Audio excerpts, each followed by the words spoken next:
On Tuesday, candidates from the Democratic Socialists of America, which is effectively the leftmost wing of the Democratic Party, swept a trio of New York City House primaries. Daria Laza Avila Chevalier, a pro-Palestinian activist with a pretty controversial tweet history, ousted five-term incumbent Adriano Aspiat. Brad Lander, who ran in last year's mayoral race and made a name for himself as a relatively outspoken Jewish critic of Israel, saw off the more pro-Israel centrist Dan Goldman and Claire Valdez, who want to abolish ICE and raise taxes on the rich, claimed the seat of retiring Nydia Velázquez, defeating her preferred successor Antonio Reynoso.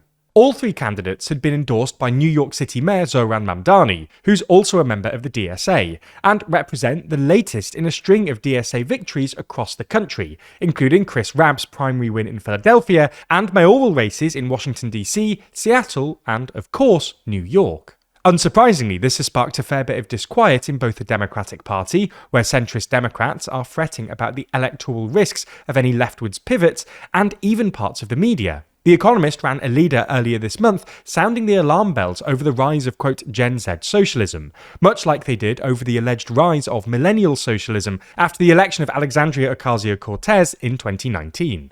This sentiment was echoed by Trump himself, who took to Truth Social on Wednesday to insist that America would never be a communist country, before complaining that the media didn't give him the same attention when his endorsements paid off. So, in this video, we thought we'd take a look at socialism's alleged rise in America, whether it's real, and where it might go.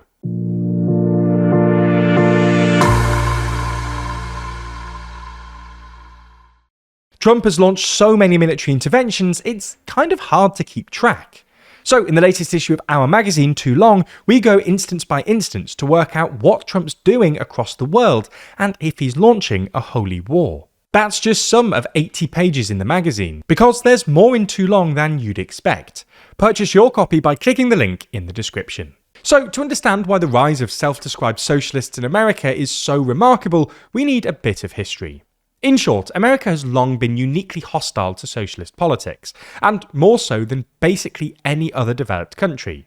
As early as the 1830s, Alexis de Tocqueville observed that in no other country of the world is the love of property keener or more alert than in the United States, and nowhere else does the majority display less inclination towards doctrines which in any way threaten the way property is owned.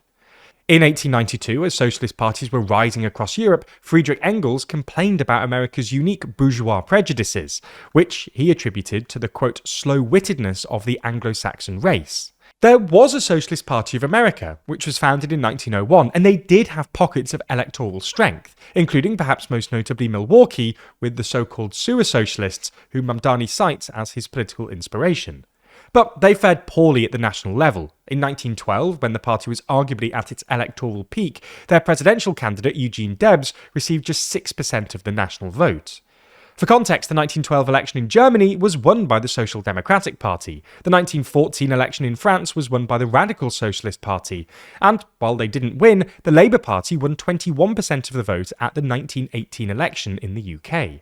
Why socialism never took off in the US in the way that it did in Europe remains debated, but it probably had something to do with the fact that American workers earned more and were more likely to own land, largely because there was just more of it. Furthermore, as a relatively new country, America didn't have the same entrenched class hierarchies as Europe, which made Americans less likely to buy into the proletariat-bourgeoisie dichotomy, and America's rigid two-party system made it nearly impossible for new, more fringe outfits, like the Socialist Party, to break through. The Socialist Party duly died off, and most socialists migrated into the Democratic Party, where they set up the Democratic Socialists of America. The DSA struggled to exert influence over the party's direction, but enjoyed a surge in membership after the 2008 financial crisis, and then again after the presidential run of Bernie Sanders in 2016, who self-identified as a democratic socialist.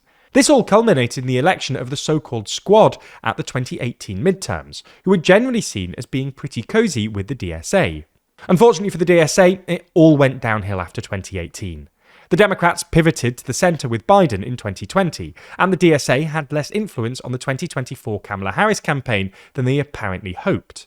The same year, 2 Squad members were ousted in primaries, losing to more pro-Israel candidates with copious amounts of funding from AIPAC and other pro-Israel groups. However, in the past year or so, and especially since the arrival of Mamdani, the DSA has enjoyed a sudden and somewhat unexpected comeback. So, is this the beginning of a socialist revolution in America? Well, probably not. But there are a couple of big buts here. We say probably not because, leaving aside the fact that America's democratic socialists are more like European social democrats than actual socialists, outside of deep blue urban places like New York, identifying as a democratic socialist remains an electoral liability. Significantly more Americans have a positive view of capitalism than socialism, and recent polling by YouGov suggests that, while 33% of Americans have a favourable opinion of socialism, 44% have an unfavourable view. Furthermore, only 10% say they have a very favourable opinion compared to 34% who say they have a very unfavourable opinion, and 42% say they wouldn't even consider voting for a socialist candidate. This, plus recent national election results, all suggest that self-identifying as a socialist, or more generally being seen as far left, still presents an electoral headwind. Nonetheless, we have three big caveats here. The first is that the electability of quote-unquote socialist politicians depends less on what Americans think about socialism and more about what they think of the politician themselves. Mamdani is a great example. Lots of commentators wrote him off as being too left-wing, but he was able to win an election and stay popular because he's a great politician. Second, thanks to America's two-party system, if the DSA can assert themselves within the Democratic Party, much like MAGA did in the Republican Party, then they'll have a chance at the national level, especially when national-level Republicans are so unpopular. This looks increasingly possible. Not only are DSA candidates winning across the board, but recent polling suggests Democrats have a more favourable view of the DSA than they do of the Democrats actually in Congress at the moment. Third, and finally, young Americans are significantly more open to socialist politics. According to Pew, socialism is more popular than capitalism with 18 to 29-year-olds, and that YouGov poll we mentioned a second ago also found that 45% of 18 to 29-year-olds have a favourable view of socialism, compared to 28% who have an unfavourable view. Similarly, a 2025 survey by the Cato Institute found that 62% of Americans aged 18 to 29 hold a favourable view of socialism, while 34% said they even had a positive view of communism. This suggests that socialist political fortunes could improve with time. So, onwards, comrades.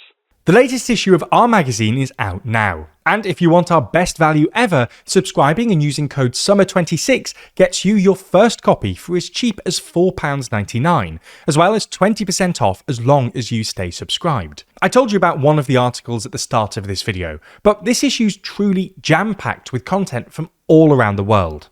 Obviously, the headline section is our rundown of Trump's wars around the world, discussing all of the different countries and regions which have faced Trump's military wrath, going nation by nation through the timeline, and reaching the ultimate question, has Trump created the modern holy war? From there, we dive into our regional sections, starting with the UK, where we unpack the results of the recent elections, take a look at the UK's odd foreign posture, and discuss if Britain has become ungovernable. Then, in the EU section, we discuss how Russia's sphere of influence is fading, why Europe's energy transition isn't what you expect, as well as looking at the Euro's missing members. Finally, in the global section, we discuss if we're seeing echoes of the First World War, what's next for Iran, as well as what really came from the Gen Z protests we saw emerging last year. That's not even everything. With this 80-page issue, our joint longest ever, there's even more to read than I've even been able to mention here. So click the link in the description to learn more and grab your copy today.